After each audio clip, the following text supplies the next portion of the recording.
जय श्री कृष्णा। कैसे हैं आप लोग फ्रेंड्स? आज जो हम चर्चा करने वाले हैं वो बहुत महत्वपूर्ण होने वाली है। देखिए, हमारे जीवन के बारे में, जीवन हमारा है, इसके बारे में अच्छे पहलू और निगेटिव पहलू दोनों ही हमें जानने बहुत जरूरी होते हैं, क्योंकि जब हमें आगे आने वाली चीज़ों का पता होगा उसी के अनुसार अपने प्रयासों को हम परिवर्तित कर सकते हैं कि मतलब इस समय पर हमारा समय अच्छा चल रहा है, इस दिशा में कार्य करने से हमें लाभ होगा, उस दिशा में हमें कार्य करना चाहिए। जिस दिशा में पता है हमारा जाने से अहित हो सकता है, उस दिशा में जाना हमारे लिए अरिष्ट कारक हो सकता है, तो उस दिशा में आपको प्रयास रोक देना चाहिए, विराम दे देना चाहिए। तो इन्हीं कुछ स्थितियों की चर्चा इस वीडियो में करने वाले हैं कि इस समय पर कुछ ऐसे परिवर्तन होने वाले हैं जो आपके लिए बेहद महत्वपूर्ण है जानना। पहला परिवर्तन जो हो रहा है वो मंगल और गुरु का, दोनों ही ग्रह, देखिए ये दो परिवर्तन हो रहे हैं, दोनों ही ग्रह इस समय पर रोहिणी नक्षत्र में गोचर करने जा रहे हैं।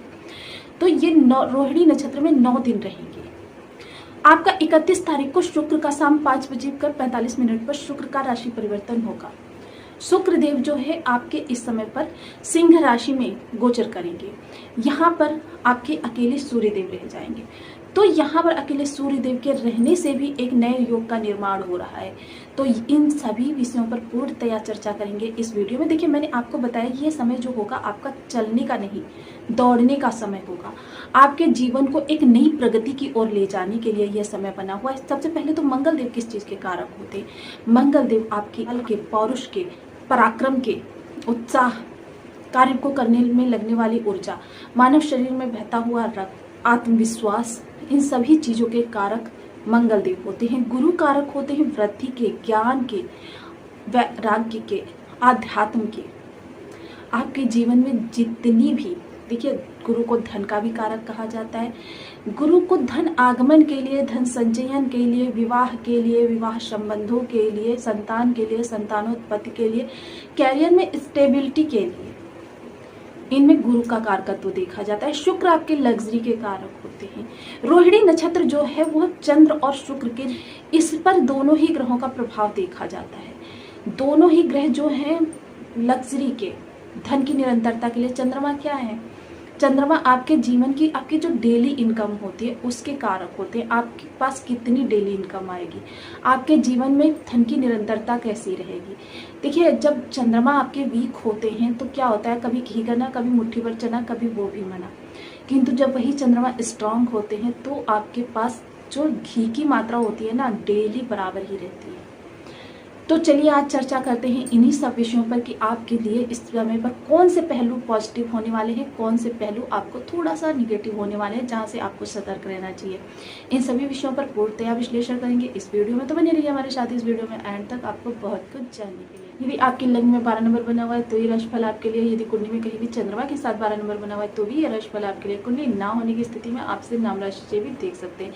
यदि अभी तक आपने अपने इस चैनल को सब्सक्राइब नहीं किया है तो प्लीज सब्सक्राइब कर लीजिए, वीडियो को लाइक कर दीजिए, चैनल को शेयर कर दीजिए, एक प्यारा सा कमेंट करना बिल्कुल ना भूलें। कमेंट से ही हमें आगे की दिशा पता चलती है और बहुत मोटिवेशन मिलता है। जो लोग भी अपना कुंडली का एनालिसिस करवाना चाहते हैं तो नंबर डिस्क्रिप्शन में मौजूद है, वहां पर मैसेज करके आप अपॉइंटमेंट ले सकते हैं। तो चलिए वीडियो को प्रारंभ करते हैं। देखिए, मंगल देव आपके कहाँ पर विराजमान है? मंगल देव आपके तृतीय भाव में विराजमान है।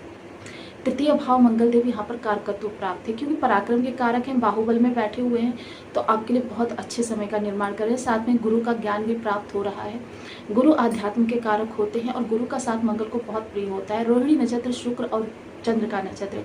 देखिए, धन के लिए, पराक्रम के लिए आपके शुक्र जो है यहाँ पर ज़्यादा विशेष नहीं होते हैं, किंतु धन के लिए, निरंतरता के लिए शुक्र और चंद्र का बहुत ही विशेष यहाँ पर रोल रहता है।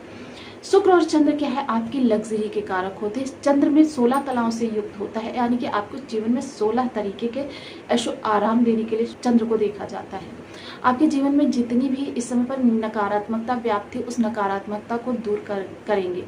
मंगल देव पराक्रम के कारक हैं, यानी कि इस समय आपके पराक्रम को, देखिए इस समय कोई दैवीय शक्ति आपको प्रोत्साहित जैसा करेगी। लोग सामने से चल के आपकी मदद के लिए आते हुए दिखाई देंगे। जो कार्य भी आपके रुके हुए थे वो इस समय पर आप उन्हें प्रारंभ कर सकते हैं या उन्हें आगे बढ़ा सकते हैं।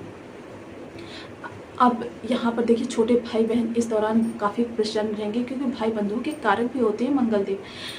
आध्यात्म ज्ञान इस समय पर बहुत आपका बढ़ा हुआ होगा। इस समय यदि आप लेखन से, प्रकाशन से या फिर किसी संपादन से, पांडित्य से, टेक्नोलॉजी से, भूमि से जुड़े हुए फील्ड वर्क कर रहे हैं, फील्ड वर्क जिसमें करना होता है, किसी सेना से जुड़े हुए हैं तो आपके लिए बहुत बेहतरीन समय है। खेल कूद से जुड़े हुए हैं तो भी बहुत बेहतरीन समय है। ये अप्रत्याशित रूप से आपके फाइनेंस से जुड़े हुए हैं तो भी आपके लिए बहुत अप्रत्याशित रूप से समय लेकर आएगा। चतुर्थ दृष्टि इनकी आपके षष्ठ भाव को देखेगी तो आपको शत्रु हंता बनाएगी। ऋण आपने ले रखा है तो उस ऋण को आप इसी समय से खत्म करने की योजना बनाना प्रारंभ कर देंगे। देखिए, जब धन आएगा तो ऋण भी समाप्त होगा, लेकिन इस दौरान आपको किसी को ऋण देना नहीं है। मैंने हमेशा बताया, जब भी षष्ठ भाव से मंगल का संबंध हो जाता है आपको किसी को धन देना नहीं है, क्योंकि किसी को यदि आप इस दौरान आप धन दे देंगे तो समझ लीजिए वो धन आपका वापस नहीं मिलेगा। साथ ही साथ यदि चर्चा करें इस दौरान, तो इस दौरान आप दृष्टि जाएगी भाग्य भाव पर। भाग्य भाव में मंगल देव की स्वयं ही राशि की बनी हुई है। जब भी कोई ग्रह स्वयं के घर को देखता है तो उसमें बल प्रदान करता है। इस समय भाग्य का आपको पूर्णतया साथ मिलता हुआ दिखाई देगा। भाग्य इस समय पर आपके अनुरूप कार्य करती हुई दिखाई देगी। पिता का आपको साथ मिलेगा, सहयोग मिलेगा। अष्टम दृष्टि आपके कर्म भाव पर जाएगी तो कर्म के लिए बहुत बेहतरीन समय है। जैसे कि मैंने बताया, सामने से लोग चलकर आपको ऑफर देंगे, कोई ऐसी अपॉर्चुनिटी मिल सकती है जिसकी वजह से आपके जीवन में एकदम से अचानक से परिवर्तन हो सकता है।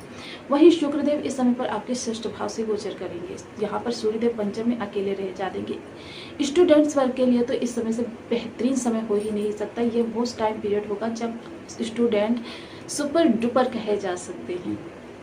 पूर्णतः फोकस के साथ अपनी स्टडी को कंटिन्यू करेंगे और यदि विदेश जाकर कुछ कार्य करना चाहते हैं या आगे स्टडी के लिए जाना चाहते हैं तो बहुत बेहतरीन समय का निर्माण होगा। शेयर मार्केट से जुड़े हुए लोगों के लिए थोड़ा सा रुक जाना चाहिए। शेयर मार्केट से जुड़े हुए लोगों को इस समय पर लॉस होने की संभावना है, तो कृपया इस समय पर शेयर मार्केट से जुड़ा हुआ कोई भी कार्य अपना प्रगति ना दें, ज़्यादा निवेश ना करें। साथ अगर बात करें शुक्रदेव की, तो शुक्रदेव षष्ठ भाव में जाकर देखिए आपके द्वादश पर दृष्टि डालेंगे। तो द्वादश के लिए तो ये बेहतरीन समय होगा, किंतु आपके षष्ठ के लिए अच्छा समय नहीं होगा। आपकी शत्रुता इस समय पर जो हावी होने का प्रयास करेंगे तो उन्हें ऐसे समय पर अवॉइड करना है। ऋण ले रखा है तो ऋण को आप चुकाने का प्रयास कर सकते हैं। कंपटीशन में कोई स्टूडेंट बैठ रहा है तो उसके लिए बेहतरीन समय है। देखिए, एक योग और भी बना हुआ है ऐसा। देखिए, आपके चतुर्थ भाव में एक तरफ मंगल एक तरफ सूर्य, यानी कि पाप कर्तरी योग बना हुआ है। ये पाप कर्तरी योग इस समय पर आपके सुखों में कमी करेगा। देखिए, धन व्यय आपका दिखा रहा है, आपके पाप कर्तरी योग दिखा रहा है इस समय पर, क्योंकि एक साइड मंगल है। तो इस समय पर आपको वाहन चलाते हुए थोड़ा सा सतर्क रहना है। वाहन कोई ट्रैफिक नियमों का उल्लंघन ना करें। आपके इस समय लग्जरी चीज़ों पर भी व्यय हो सकता है, क्योंकि मंगल देव जब आपका व्यय करवाते हैं तो देखिए कुछ खर्चे ऐसे भी हो जाते हैं जो अनावश्यक होते हैं। कुछ चीज़ें आप आपके लिए ऐसी भी खरीद लेते हैं जिनका आप कभी फ्यूचर में इस्तेमाल ही नहीं करने वाले हैं। हम ज्योतिषकारों ने ग्रहों के शुभ प्रभावों में वृद्धि हो और अशुभ प्रभावों में कमी है तो हमें कुछ उपाय भी बताए हैं। तो उन उपायों को करने से हमारे जीवन में क्या है, ग्रह की सकारात्मकता बहुत ज़्यादा बढ़ जाती है, नकारात्मक प्रभाव 0 पर पहुंच जाते हैं। तो आज हम जो चर्चा कर रहे हैं उसमें हमने मंगल देव की विशेष चर्चा की है, क्योंकि मंगल देव इस दौरान युवावस्था में भी रहेंगे और रोहिणी नक्षत्र में भी रहेंगे। तो मंगल के तो प्रभावों पे वृद्धि हेतु ओम अंगारकाय नमः इस बीज मंत्र का आप 1 माला 2 माला 5 माला 7 माला 11 माला का जाप अपनी सुविधा अनुसार करना प्रारंभ करें। हनुमान जी की पूजा कर सकते हैं, सुंदरकांड का पाठ कर सकते हैं, बजरंग बाण का पाठ कर सकते हैं, हनुमानाष्टक का पाठ कर सकते हैं, हनुमान जी को चोला चढ़ा सकते हैं, बंदरों को गुड़ चना खिला सकते हैं। मंगलवार को कोई भी रसदार मिठाई, इमरती हो सकता है, बूंदी हो सकता है, जलेबी हो सकता है, मंदिर में जाएं, हनुमान जी का भोग लगाएं और लाकर उसे बची हुई मिठाई को अपने बंधु बांधवों के साथ खाएं। यदि ऐसा पॉसिबल ना हो तो वहां पर वितरण कर दें और थोड़ा प्रसाद स्वयं भी ग्रहण करें। ऐसा करने से भी मंगलदेव आपको शुभ फल देने प्रारंभ कर देते हैं। इसके अलावा आप देखिए लाल मसूर की दाल का दान कर सकते हैं। लाल रुमाल हमेशा अपने पास रखें। ऐसा करने से भी मंगल के आपको शुभ प्रभाव मिलते हैं। अब वाहन के लिए जैसा मैंने बताया, तो लाल रुमाल में देखिए, लाल रुमाल जो रक्त वर्ण का होना चाहिए उसमें 7 छुहारे और 5 बादाम रखकर अपने वाहन में रखें। ऐसा करने से वाहन के एक्सीडेंटल योग को समाप्त होता है। तो आपको वीडियो कैसी लगी मुझे कमेंट बॉक्स में जरूर बताएं। चैनल पर न्यू है तो प्लीज़ वीडियो को लाइक शेयर, चैनल को सब्सक्राइब करना बिल्कुल ना भूलें। मिलते हैं नेक्स्ट वीडियो में, तब तक के लिए नमस्कार। अपना ध्यान रखें, स्वस्थ रहें, मस्त रहें।